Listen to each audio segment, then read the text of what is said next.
PM Modi के वाराणसी पहुंचते ही UP का सियासी पारा गर्मा गया। दरअसल पीएम वाराणसी एयरपोर्ट पर पहुंचते ही शहर में हुई रेप की वारदात का संज्ञान लिया। पूरे मामले में पुलिस के आला अधिकारियों से विस्तार से चर्चा की, साथ ही दोषियों के खिलाफ कड़ी कार्रवाई के निर्देश भी दिए। पीएम मोदी ने अधिकारियों से कहा कि दोबारा ऐसी वारदात न हो, इसके लिए कोई व्यवस्था की जाए। पीएम मोदी के इस एक्शन से कांग्रेस को रिएक्शन हो गया। कांग्रेस ने पीएम मोदी पर निशाना साधा, कहा कि पीएम मोदी का वाराणसी पहुंचकर गैंगरेप केस को लेकर कमिश्नर से बातचीत और नाराजगी सिर्फ दिखावटी है। सच्चाई यह है कि वो दिल्ली में आग पर पट्टी बांध कर बैठे रहते हैं। कांग्रेस ने यूपी समेत पूरे प्रदेश में महिलाओं पर सबसे ज्यादा अत्याचार का आरोप लगाया। सवाल कि महिलाओं से जुड़े अपराध पर सियासत करना कहां तक सही है, दो टूक में करेंगे चर्चा। पहले सुनते हैं बयान। प्रधानमंत्री जी, आखिर दिखावा क्यों? उस बेटी के साथ बलात्कार हुआ, परिवार उजड़ गया, सामाजिक सम्मान चला गया, तब आपको याद नहीं आई? अब आप बनारस आए हैं तब आपको बनारस की याद आई है? अरे बनारस की जनता ने तो आपको सर माथे बिठाया था प्रधानमंत्री जी, लेकिन आपने बनारस को क्या दिया? कुछ नहीं दिया। लोगों के परिवार उजड़ रहे हैं, दिन रात घटनाएं हो रही हैं और आप आंख पर पट्टी बांधकर दिल्ली में बैठे रहते, आपको बनारस की याद नहीं आती। कि देश के प्रधानमंत्री, भाजपा के सबसे ताकतवर प्रधानमंत्री के संसदीय क्षेत्र में एक बालिका के साथ रेप होता है तो उसका उत्तर प्रदेश की सरकार के डीएम, वहाँ के कमिश्नर ऑफ पुलिस और वहाँ के तमाम जिम्मेदार अधिकारियों को कोई फर्क नहीं पड़ता। उसके लिए स्वयं 21वीं सदी के तीसरी बार लगातार रहे प्रधानमंत्री नरेंद्र मोदी जी को एयरपोर्ट पे उन अधिकारियों को निर्देश देना पड़ता है कि उस बेटी के साथ न्याय दिया। यानी कि टकराहट इस कदर है कि उत्तर प्रदेश का प्रशासनिक अमला देश के शानदार प्रधानमंत्री नरेंद्र मोदी जी के संसदीय क्षेत्र में पूरी तरीके से पलीता लगाता हुआ नजर आ रहा है। देखिए, उत्तर प्रदेश में कानून व्यवस्था पूरी तरीके से सुदृढ़ है। उत्तर प्रदेश में कानून का राज है और कहीं पर भी कोई अपराध हुआ है तो वो अपराधी दंडित हुए हैं, अपराधियों के खिलाफ कार्रवाई हुई है। और माननीय प्रधानमंत्री जी का संसदीय क्षेत्र है, कहीं पर कोई घटना हुई है तो वो जनता के दुख दर्द में शरीक होते हैं, जनता के दुख दर्द को करीब से जानने का, करीब से पहुंचने का वो काम करते हैं। उस दृष्टि से उन्होंने वहाँ पर जाना उनका नैतिक कर्तव्य उन्होंने समझा। और उत्तर प्रदेश में विपक्ष जो चिल्ला रहा है, विपक्ष अपने गिरेबान में झांके कि उनके समय में क्या क्या स्थितियाँ थी। आज उत्तर प्रदेश में कानून की स्थिति ठीक है। और ऐसे में बड़े सवाल, पीएम ने ली रेप केस की जानकारी, अब आरोपियों की सजा की बारी। रेप केस को लेकर पीएम सख्त, विपक्ष को सियासत करने में नहीं लगा वक्त। पीएम ने दिया महिला सुरक्षा का संदेश, आरोपियों पर सख्ती के निर्देश। अपराधियों की नहीं चलेगी मनमानी, त्वरित कार्रवाई से बढ़ी विपक्ष की परेशानी। इन सवालों के साथ मेहमानों से चर्चा। आलोक अवस्थी, बीजेपी नेता नितेंद्र यादव जी, प्रवक्ता समाजवादी पार्टी, संजीव सिंह जी, प्रवक्ता कांग्रेस, विजय उपाध्याय जी, वरिष्ठ पत्रकार हमारे साथ जुड़े हैं। आप सभी मेहमानों का स्वागत है। विजय उपाध्याय जी, सवाल इस बात को लेकर है कि हमें नहीं लगता कि इस पर राजनीति होनी चाहिए थी, लेकिन क्या करे कि राजनीति है कि वो थमती नहीं, क्योंकि कांग्रेस का जिस तरीके से इस पर रिएक्शन आया है, महिला अपराध से जुड़ा मामला, अगर पीएम संज्ञान भी लेते हैं तो ये कहने की जरूरत क्या कि ये दिखावटी है और दिल्ली में बैठे आग पर पट्टी बांधे रहते हैं। देखिए, कांग्रेस इस तरीके से इस बात को कहना चाहती है, वो उनका मामला है, लेकिन ये पूरी घटना जो है, एक लड़की अपने दोस्त से मिलने जाती है, दोस्त उसे नशे की गिरफ्त में ले आता है, फिर उसे हफ्ते भर अपने दोस्तों के बीच में घुमाता है। सवाल है कि किस तरीके के परिवार के ये लड़के हैं जो अपनी दोस्त के साथ इतना विभत्स व्यवहार करना चाहते हैं। कहीं भी किसी उसमें हिंसक चीज का इस्तेमाल नहीं है, सिर्फ नशे का इस्तेमाल है और एक लड़की का दुरुपयोग है। हम किस सोसाइटी की तरफ जा रहे हैं? राजनीति करने वाले लोग राजनीति करेंगे, लेकिन ये जो समस्या है कि हमारा युवा, चाहे वो लड़का हो लड़की हो, अगर गलत रास्ते पे जा रहा है तो ना तो वो राजनीति से ठीक हो सकता है, ना कानून व्यवस्था से ठीक हो सकता है, क्योंकि आप बच्चों की दोस्ती पर पुलिस का पहरा नहीं लगा सकते। और 19 साल की लड़की अगर किसी दोस्त के साथ उसके साथ गई है तो आप उसे मना भी नहीं कर सकते हैं, ना परिवार रोक लगाता। आजकल तो लड़का लड़की बराबर हैं। तो मुझे लगता है कि इस पे पॉलिटिक्स करने वाले पॉलिटिक्स करेंगे, लेकिन जो सामाजिक समस्या है हमारे जो बच्चों का विकृत दिमाग हो गया है, वो कैसे ठीक हो। अगर कोई राजनेता इस पे कुछ बात करता है तो मैं उसे बहुत महत्वपूर्ण मानूंगा। लेकिन सामाजिक समस्या से अब ये राजनीतिक समस्या नहीं हो जाएगी? नहीं है, लेकिन एड्रेस कौन करेगा? लीडर एड्रेस करता है। महात्मा गांधी एड्रेस करते थे सामाजिक समस्याओं को भी, उन्होंने कपड़े तक को एड्रेस किया कि कपड़ा आप बनाइए। नेहरू जी सामाजिक समस्याओं को एड्रेस करते थे, लोहिया करते थे, लाल बहादुर शास्त्री करते थे, राजीव गांधी करते थे। तो आज के दौर की कांग्रेस क्यों नहीं करना चाहती, या भाजपा या समाजवादी पार्टी क्यों नहीं करना चाहती? अगर सामाजिक समस्याएं एड्रेस नहीं होंगी तो कानून बनाते जाइए। अब तो एक तरीका हो रहा है, जो हुआ वो बहुत गलत हुआ, बहुत विभत्स हुआ, नहीं होना चाहिए, लेकिन इसे जोड़ दिया जाता है। संजीव सिंह जी, आपके विजय उपाध्याय जी सरकार का जितना बचाव कर ले, जनता की निगाह में वो दोषी साबित होंगे। तीसरी घटना है, आपके दर्शकों को बता दूं, 2017-18 में बीएचयू में वहां पे महिलाओं के साथ, बच्चियों के साथ मिसहैपनिंग हुई थी। बच्चियां 3 दिन तक बैठी थी और योगी जी और मोदी जी इस शहर में आए, अपना रूट डाइवर्जन करके चले गए और आधी रात को लाइट ऑफ करके लाठी चार्ज किया गया। 2017-18 घटना है, तब मोदी जी नहीं बोलने गए।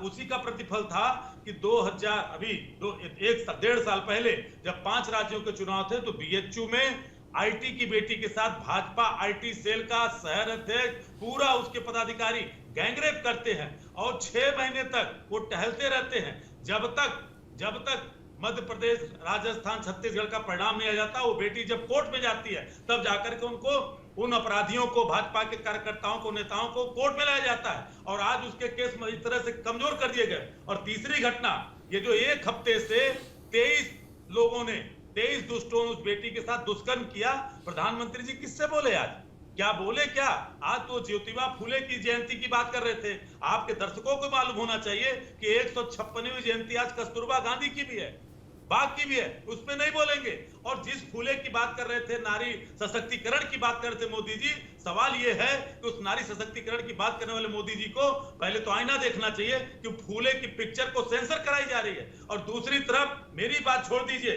सुप्रीम कोर्ट ने ये, आप देखिए, ये सुप्रीम कोर्ट ने लताड़ा है संजीव खन्ना जो चीफ जस्टिस हैं कि उत्तर प्रदेश में कहा कि कानून का राज धाराशायी है। ये है स्थिति, आप बात मत करिए। अभी क्या हुआ, सहारनपुर में माइक्रो फाइनेंस के कंपनी के एजेंट को 6 लाख रुपए छीने गए और गोली मार दी, हत्या कर दी गई। आगरा में बीटेक के स्टूडेंट को एसएचओ गोली मार के हत्या कर देता है। बरेली में पुलिस के लोग एक किसान के बेटे को अपहरण कर ले जाते हैं, 3 लाख रुपए फिरौती मांगते हैं। बताइए, पुलिस से अपहरण कर रही है और एसपी ने जब मुकदमा दर्ज किया तो उनको जेल भेजा, आज भी फरार है पुलिस वाले, उस पर भी कहीं बात न करें। तो मैं इसलिए कहना चाहता हूं कि कुछ शर्म का पानी अगर आंख में बचाओ, भारतीय जनता पार्टी नहीं, बनावटी करार दिया ना कांग्रेस ने, इसलिए कह रहे हैं। नितेंद्र यादव जी, सवाल यह है कि कुछ ना बोले तो भी राजनीति, अगर कुछ करे तो भी राजनीति। जी राहुल जी, देखिए, कुछ करें तो राजनीति नहीं है, कुछ ना बोले तो राजनीति। कब बोलेंगे, कहां बोलेंगे, इस पर विशेष ध्यान रखना। माननीय मोदी जी, उनका अपना लोकसभा क्षेत्र बनारस, ये बात तब याद आएगी उनको जब वो बनारस आ जाएंगे। घटना कितने दिन पहले की है? इससे पूर्व में अभी कांग्रेस के प्रवक्ता जिक्र कर रहे थे 2017 की एक घटना जिसमें महिलाएं, लड़कियां बैठी थी आंदोलन पर रूट डाइवर्जन का। इससे पहले की एक घटना याद करिए कि 3 दरिंदों ने, वो आईआईटी बीयू की जो छात्रा थी उसके साथ 3 भारतीय जनता पार्टी के वरिष्ठ पदाधिकारी, जिनकी सबकी माननीय योगी जी, मोदी जी, पूरी भारतीय जनता पार्टी के शीर्ष नेतृत्व के साथ जिनकी तस्वीरें थी, उनका क्या हाल। और ये बनारस नहीं, पूरा का पूरा उत्तर प्रदेश, जालौन में नर्स जा रही है स्कूटी से, दरिंदे रास्ते से उठा ले जाते हैं, लगातार रेप करते हैं। ये उत्तर प्रदेश वही जहां थाने के अंदर बलात्कार की पीड़िता की मां जब थाने में एफआईआर कराने जाती है, थानेदार रेप कर देता है। जालौन के अंदर, कन्नौज के अंदर बलात्कार की पीड़िता शिकायत दर्ज कराने जाती है, थानेदार वहां पर रेप कर देता है। लखनऊ के अंदर जिस तरीके की घटना हो रही, रेप हो जाता है, उन्नाव किसी से छुपा नहीं, हाथरस किसी से छुपा नहीं, बदायूं किसी से छुपा नहीं। लगातार जिस तरीके की घटनाएं, छोटी छोटी घटनाएं हर मोहल्ले गली में हो रही, जो केस हाईलाइट हो जाते हैं वो तो हाईलाइट। कानपुर में घाटमपुर के अंदर जिस तरीके से भट्टे मालिक ने अपने मजदूर की 3 लड़कियों के साथ जिस तरीके से रेप किया और बाद में उनकी हत्या कर दी, ये जघन्य अपराध इस समय उत्तर प्रदेश में हुए हैं। अपराधियों के, बलात्कारियों के मन आलोक मसीह, सवाल नहीं है क्योंकि सवाल विपक्ष का है, जी मेरी तरफ से सवाल नहीं है। जी मैं सुन रहा था। मैं इनको याद दिलाना चाहता हूं, अतीक अहमद, उसके भाई, अरे भाई मुख्तार, मोदी जी का बयान, एक मिनट आप लोग देखिए, बीच में मत बोलिए। जिसको जो बोलना था बोल लिया। आप देखिए, जिसकी बारी वही बोले। अब इन्हें हर बात पे अतीक अहमद, आपने बोला तो मैं अतीक सुन रहा अहमद को था। हमें ने जेल भेजा था भाई, ये क्यों भूल जाते हैं? अब आप शांत रहिएगा। आप ही ने उसको मेंबर पार्लियामेंट भी बनाया, ये मत भूलिए। आप ही के पार्टी का टिकट मिला था उसको और मुख्तार अंसारी को और आजम खान को, जिसने वहां लूट खसोट बलात्कार का तांडव कर किया, दशकों तक किया, और आपके संगठन से किया। और आप बात करते हैं, आज वही लॉ एंड ऑर्डर है यूपी में जो आपके समय में था। अरे उससे बहुत चिटपुट बदतर है। घटनाओं का जिक्र करके आप ऐसा पिक्चर पेंट कर रहे हैं जैसे पूरा प्रदेश लूट बलात्कार और इसमें डूबा हुआ है। यूपी अब वो यूपी नहीं रहा। यूपी अब प्रगति के पथ पर अग्रसर है और योगी जी के नेतृत्व में $1 बिलियन इकोनॉमी बन के रहेगा।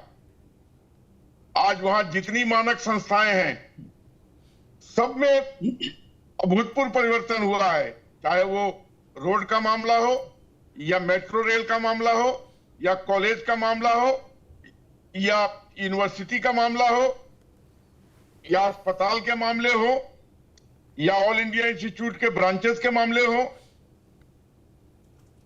या जितनी भी जन कल्याणकारी योजनाएं हैं हमारी, सबका समाज के निचले पायदान के व्यक्ति को भरपूर लाभ मिल रहा है। और आप भूल रहे हैं, लोकतंत्र में जनता का फैसला सर्वोपरि होता है और वहां के लोग हमें दूसरी बार जिता चुके हैं और 2027 में हम तीसरी बार भी जीतेंगे। लोग उन दिनों को याद करके सहम जाते हैं, सिहर जाते हैं। आज ऐसी परिस्थिति नहीं है यूपी में, कोई एक स्कैम नहीं। आपके कितने मंत्री जेल गए थे विभिन्न स्कैमों में। इसलिए आप कृपया आप लोग ऐसी बातें ना करें, ये बेहतर होगा। यूपी को आगे बढ़ने दे, हमें जनता पर विश्वास है। आप लोग फिर जातिगत बातें करके समाज में विध्वंस लाने का जो कार्य कर रहे हैं वो अब नहीं चलने वाला है। ठीक है, अब मुसलमान भी समझ गया इस देश का कि हमको इन लोगों ने विजय जी देखिए, राजनीति अपनी जगह है, लेकिन सिलेक्टिव पॉलिटिक्स इन ऐसे केसेस को लेकर किया जाता है। दिल्ली में कैंडल मार्च निकाला जाता है, हमने देखा है। रोक के बावजूद भी मिलने के लिए कई विपक्ष के नेता भी पहुंचे। सवाल इस बात को लेकर है कि इसे क्यों ना हम सिलेक्टिव पॉलिटिक्स कहें, अपने अपने हिसाब से मुद्दे, चाहे वो किसी के लिए जघन्य अपराध हो, किसी के लिए वो राजनीतिक मुद्दा हो, किसी के लिए वो सामाजिक मुद्दा हो। देखिए, आपसे नहीं, ये विजय जी से सवाल है। जी देखिए, ऐसा है कि जिन मामलों में वोट बैंक की गुंजाइश रहती है, जिस मामलों में ज्यादा हाईलाइट होने की गुंजाइश रहती है, वहां तो लोग मुद्दे को तुरंत उठा लेते हैं। लेकिन ये घटना तो 29 मार्च की है। 4 मार्च को वापस आई वो, उसके बाद 5 मार्च को FIR हो गई। आज प्रधानमंत्री जी ने अधिकारियों से फीडबैक लिया, मीडिया में खबरें आई, लेकिन वो गई तो थी अपने दोस्त से मिलने। और जितने नेटवर्क में जिन 23 लोगों का नाम आया है, एक चीज मैं भी कहना चाहता हूं विजय जी, कि इस खबर को हमने भी प्रमुखता से दिखाया। वहां के जो स्थानीय नेता हैं, वो चाहे बीजेपी के, उनसे भी बातचीत, उन्होंने साफ कहा कि जो भी है सब पर त्वरित कार्रवाई हो रही है, किसी को बख्शा नहीं जाएगा। लेकिन दूसरी ओर अगर हम किसी को ढूंढते हैं तो आज तक बयान नहीं आया। लेकिन हाँ, आज बयान आया जब ये मामला आया कि पीएम मोदी ने अधिकारियों से बातचीत की, इस मामले का संज्ञान लिया, तब ऐसे बयान सामने आए। तो ऐसे में भी उस समय का, या कहें कि इंतजार किया जा रहा था क्या? अब देखिए, ये तो विपक्ष बताएगा, लेकिन मैं जहां तक समझता हूं कि महिलाओं और लड़कियों से जुड़े हुए जो अपराध हैं, कानून के जरिए उसे आप सजा दिला सकते हैं, लेकिन रोक नहीं सकते।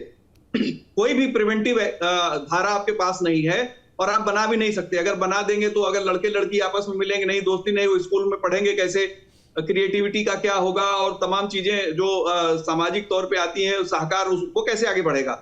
लेकिन अगर आप बच्चों को, युवाओं को, खासतौर पर सभी के पास छात्र संघ हैं, चाहे बीजेपी हो, चाहे कांग्रेस हो, चाहे समाजवादी पार्टी हो, और लोहिया जी ने तो महिलाओं पे बहुत कुछ लिखा पड़ा है, उनके 2 आर्टिकल हैं, द्रौपदी और सावित्री, लोगों को पढ़ लेना चाहिए, उन्होंने द्रौपदी की बड़ी तारीफ करी है। तो मेरा ऐसा कहना है कि समाज में जब तक आप शिक्षा नहीं देंगे, वैल्यू नहीं वापस ले आएंगे, तब तक इस तरह की घटनाओं को आप रोक नहीं सकते हैं। आप कहेंगे बीएचयू में हो गई, आप कहेंगे कि बदायूं में हो गई, कन्नौज में हो गई, हाथरस में हो गई, आप संख्या तो गिना सकते हैं, लेकिन समाधान क्या है?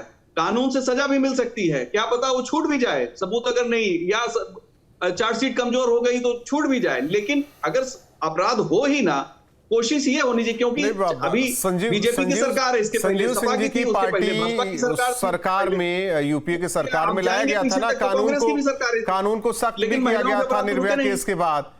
लेकिन संजीव जी, हमने भी पिछले दिनों से कई लगातार इस खबर को प्रमुखता से उठाया, लेकिन कभी विपक्ष का बयान सामने नहीं आया।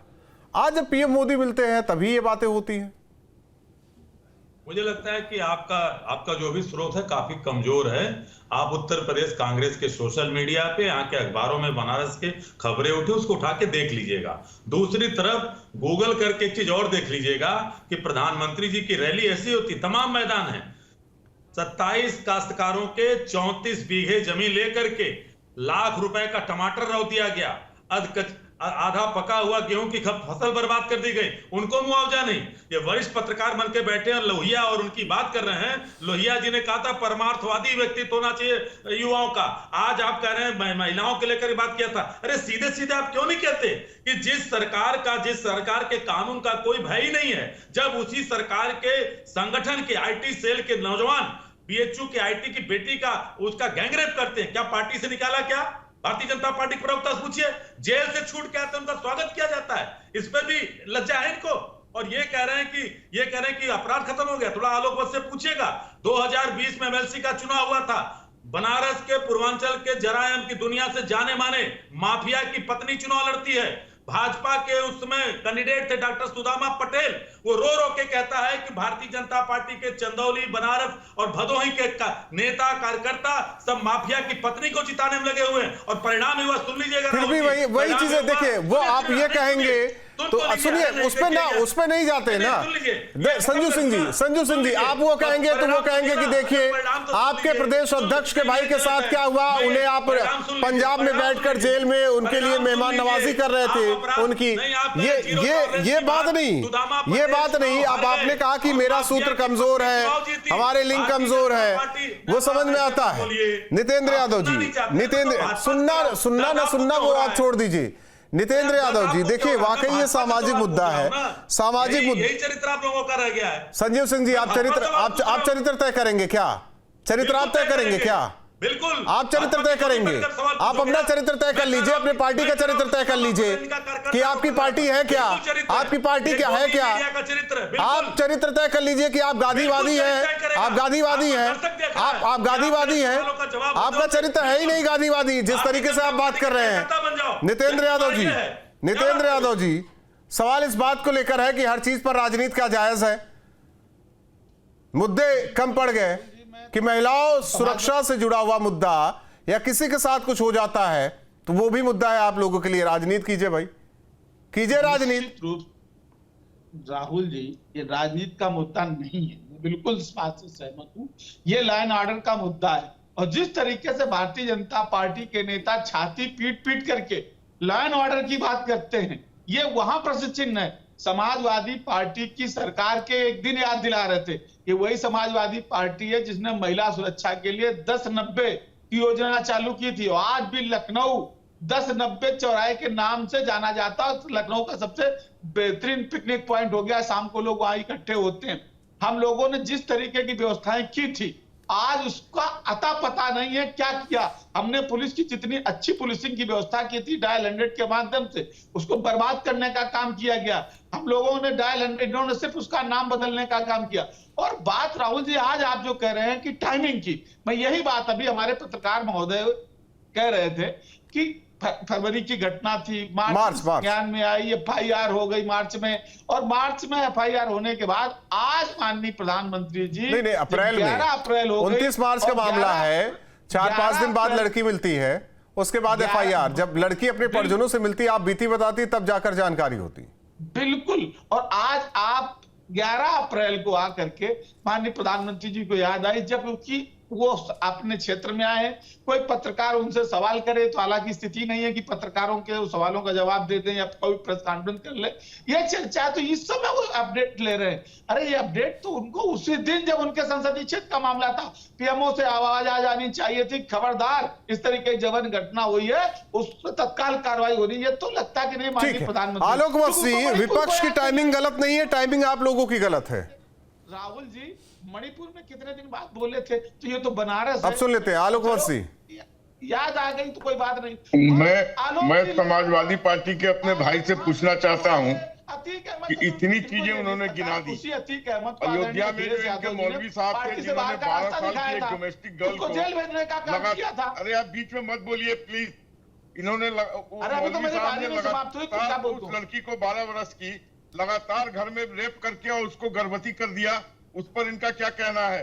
और जो इनके एक दूसरे थे यादव साहब, जो इनके नेता थे, जिस पर अखिलेश यादव ने कहा था कि डीएनए टेस्ट होना चाहिए, और डीएनए टेस्ट करवाते हो गया, भाजपा के लोग महिला का रेप करते हैं राम मंदिर के अंदर, राम मंदिर को कलंकित करने का काम करते हो, रेपिस्टों की पार्टी। इनको बीच में बोलने से मना कीजिए, नहीं तो मैं भी इनको नहीं बोलने दूंगा। ये तरीका नहीं है, ये बोलने से। नितेंद्र जी सुन लीजिए, एक दूसरे की सुनिए ना। जब अखिलेश यादव ने डीएनए टेस्ट की मांग की थी और डीएनए टेस्ट में प्रूव हो गया यही कल्प्रेट है, क्या किया इन्होंने? ये बात कर रहे हैं जब इनकी सरकार सत्ता में नहीं है, तब तो इतने घिनौने काम कर रहे हैं। अगर ये सत्ता में आ गए तो क्या करेंगे? झूठ बोल रहे हैं आलोक बस झूठ बोल रहे हैं, बिल्कुल झूठ नहीं बोल रहा हूँ, ऑन रिकॉर्ड है। अयोध्या का डीएनए फेल हो गया, आप झूठे हो, झूठे हो।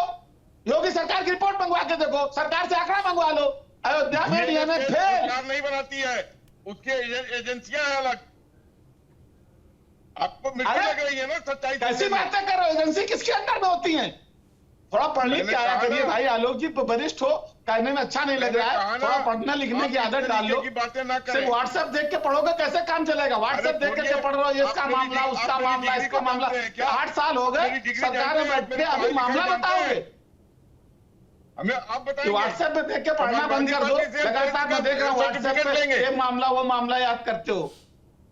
आप दिला रहे थे अयोध्या का मामला, अयोध्या में राम मंदिर के अंदर रेप हुआ, रेपिस्टों का क्या हुआ? अयोध्या में एम्बुलेंस के अंदर, एम्बुलेंस का ड्राइवर, एम्बुलेंस का चालक महिला से रेप करता है। क्या हुआ उस मामले का? क्या कार्रवाई की? भारतीय जनता पार्टी से जुड़े लोग थे। विजय उपाध्याय जी, विजय उपाध्याय जी देखिए, अब हमें नहीं लगता कि ये सामाजिक मुद्दा आजम खान नहीं है, सामाजिक मुद्दा कम, राजनीतिक मुद्दा ज्यादा हो गया है। चर्चा से ही पता चल गया कि किसका कपड़ा कितना सफेद, क्योंकि महिलाओं से आधी आबादी से जुड़ा ये मुद्दा है, आधी आबादी से जुड़ा ये मुद्दा है। समाधान की बात नहीं होगी, लेकिन समस्या 20 गिनाई जाएंगी। किस पृष्ठ पे लिखा है कि बाप के बाद बेटे को अध्यक्ष बना दो? देखिए राहुल जी, अपोजिशन हर मामले में कहता है पुलिस कार्रवाई नहीं की, पुलिस कार्रवाई करती है तो कहते हैं योगी जी पुलिस का ज्यादा इस्तेमाल करते हैं, दुरुपयोग करते हैं, शक्ति का प्रदर्शन करते हैं, बुलडोजर का इस्तेमाल कर लेते हैं। तो दोनों चीजें कैसे हो सकती हैं? अगर विपक्ष को लगता है कि पुलिस और कानून की सख्ती से ही हर व्यवस्था सुधर सकती है, तो यही कहते हुए तो सरकारें बदलती रही हैं। पहले राजनाथ की सरकार थी, फिर मायावती और बीजेपी की आ गई, फिर समाजवादी पार्टी की आ गई, फिर बीएसपी की आ गई। हर बार विपक्ष यही कहता था कि हम तो पुलिस और कानून से व्यवस्था बदल देंगे। तो पुलिस और कानून से कम महिलाओं से जुड़े हुए मसले नहीं बदले जा सकते। ये बात हमारे राजनीतिक दलों को समझना पड़ेगा, और अगर हमारा राजनीतिक दल अगर इसको समझने को तैयार नहीं है तो इस समस्या का समाधान भी नहीं है। क्योंकि सोशल मीडिया के इस दौर में जिस तरीके के कंटेंट बच्चे देख रहे हैं, जिस तरीके के कंटेंट में उनकी पहुंच है, और जिस तरीके की जो गलत रास्ते पे चल पड़े हैं जो बच्चे, उनको अगर आप समाधान के लिए नहीं लाते हैं, उनको ट्रैप परिवार और सोसाइटी के द्वारा नहीं किया जा सकता है, तो मुझे नहीं लगता कि इसका कोई समाधान होगा। बहुत बहुत धन्यवाद आप चारों मेहमानों का हमारे साथ दो टूक में जुड़ने के लिए। जाहिर तौर पर जिस तरीके से वाराणसी गैंगरेप का मामला पीएम पहुंचे अपने संसदीय क्षेत्र। एयरपोर्ट पर उतरते ही पहले जानकारी अधिकारियों से ली, सख्त कार्रवाई के निर्देश दिए हैं और भविष्य में दोबारा ऐसी वारदात ना हो उससे लेकर भी अधिकारियों को सख्ती बरतने के लिए कहा है। वहीं दूसरी ओर जिस तरीके से ये खबर सामने आई, तुरंत विपक्ष की तरफ से बयान आया कि ये केवल आंखों पर पट्टी बांधने जैसा है और उसे एक अलग अर्थ देने की कोशिश की गई। सवाल यह कि महिलाओं से जुड़ा जब मुद्दा है तो उस पर सियासत क्यों? दो टूक में